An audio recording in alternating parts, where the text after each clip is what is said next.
Hi, I'm going to read you a Malawian story called Zimani's Drum.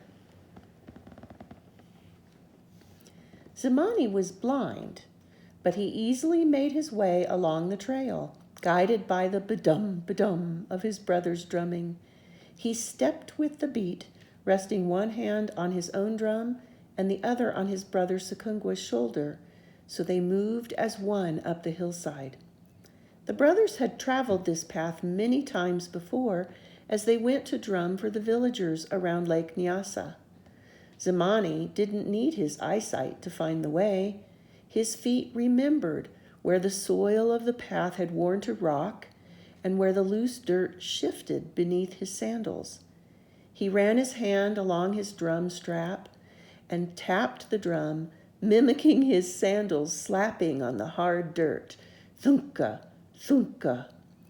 Zimani, your drum helps me hear things I don't usually notice. Your sandals make a rhythm I didn't hear before. Sakungwa's fingers walked on his drum as his feet walked on the pebbles. Tip, tip. Brother, your drum tells me what you see, said Zimani, following the sound as he trod across the pebbles. When I hear your drum, I see through your eyes. The rainy season had ended, and the air was heavy with the sweet smells of the grasslands. Zimani recognized the dry scent of a fever tree, remembering the feel of its thorns and feather-like flowers. What color are the flowers on that fever tree? He asked. Yellow, replied Sakungwa. Zimani imagined yellow as the sound made when he brushed his palms across the drum. Phooey.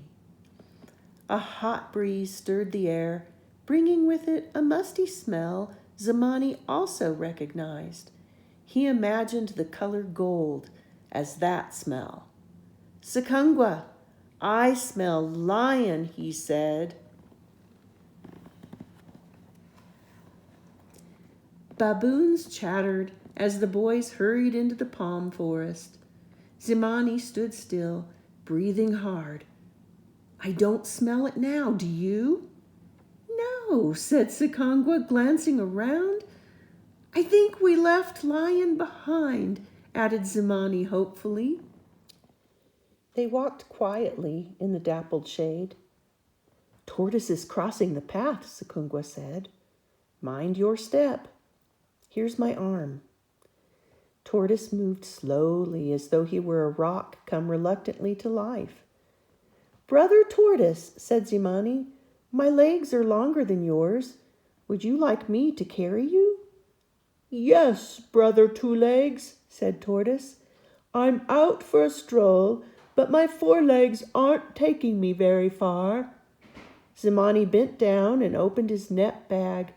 Tortoise crawled inside, saying, Could you itch my back? I've got a tickle. Zimani scratched Tortoise's shell. Shka, shka. After a few more steps, Sakungwa stopped again. Good day, Sister Porcupine, he said to the black and white ball of spikes sunning herself in the middle of the trail. Zimani, let's give Porcupine lots of room as we walk by. She's got long, sharp quills, and I've got big, tender feet.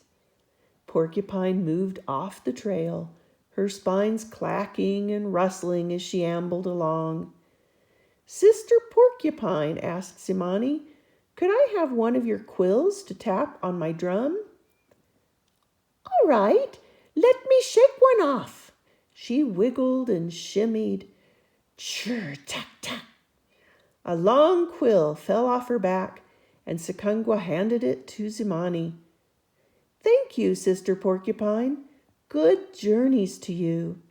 Zimani laid the black and white striped pine across his drum and flicked it. Tatsa, tatsata. Birds sang as the brothers left the forest and entered a dry riverbed. Towee, dit, dit, dit. Zimani and Sakungwa's fingers drummed like birds singing. Tui, dit, dit, dit. Lion roared in the distance. Zimani and Sakungwa's fingers were stiff with fear as they tried to roar with their drums. Roo, roo, roo. Can't roar like lion, said Zimani sadly. They stilled their drums and listened for lion as they walked.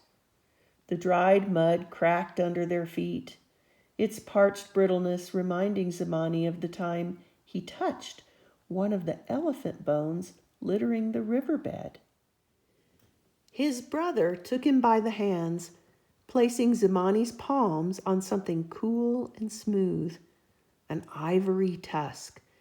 Zimani ran his fingers along its length. It was almost as long as his younger brother was tall. Zimani pressed his ear against it. He sensed an old elephant's slow steps.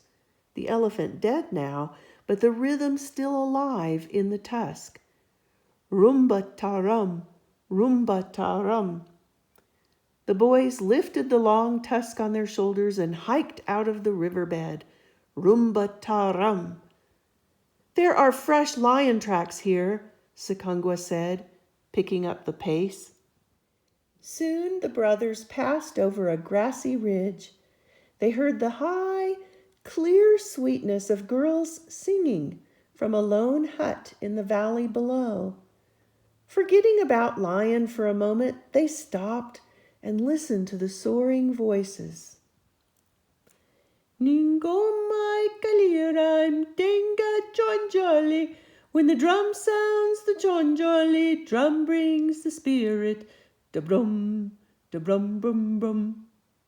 The song was broken by the deafening roar of a lion close by.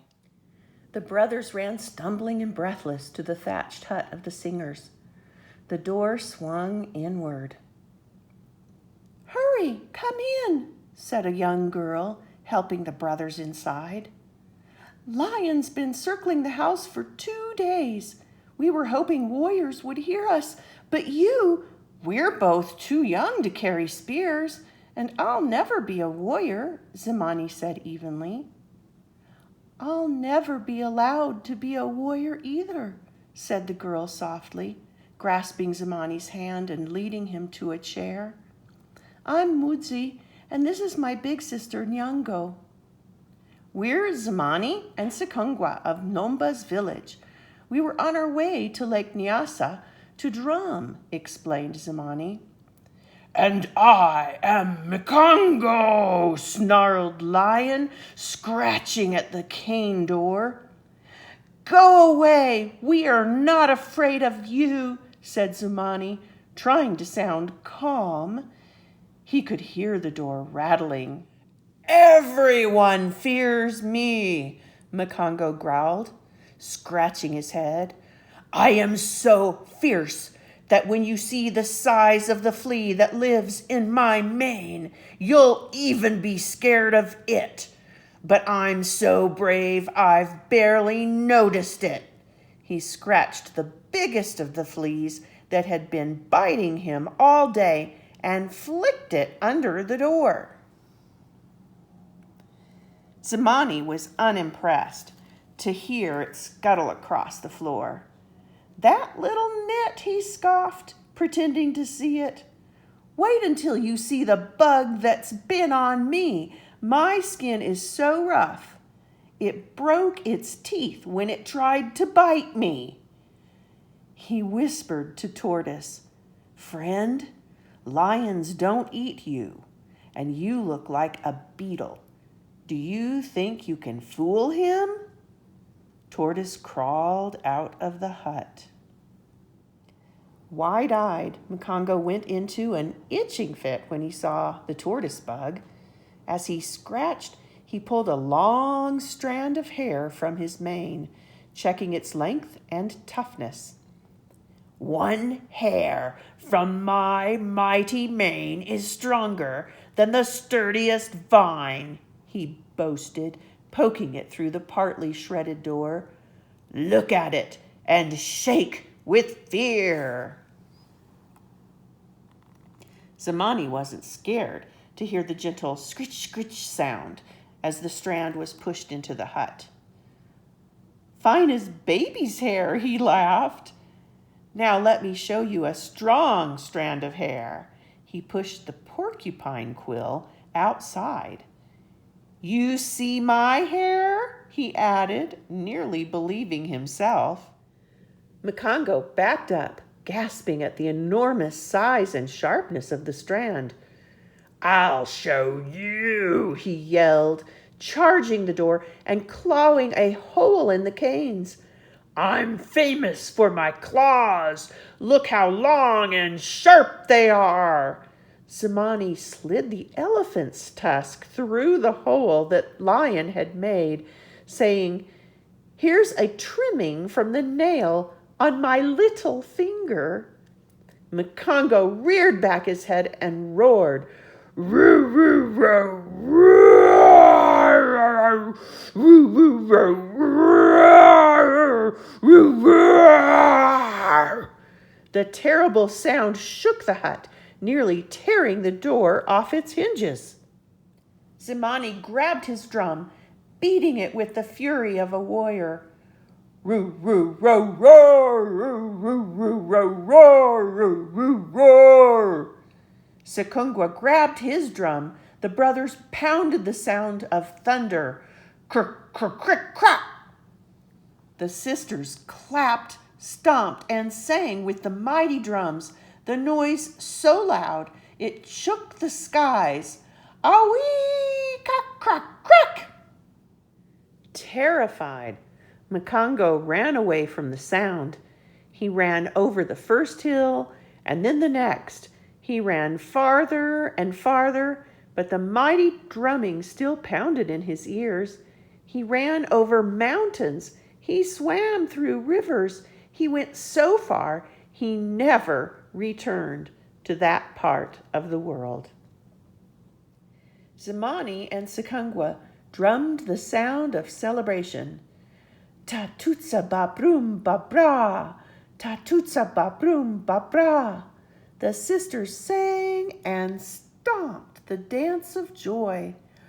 Ah-loo-loo-loo, tha-broom-le-broom, ah-loo-loo-loo, tha-broom-le-broom. Celebration and joy echoed all around them and in them and never sank into silence.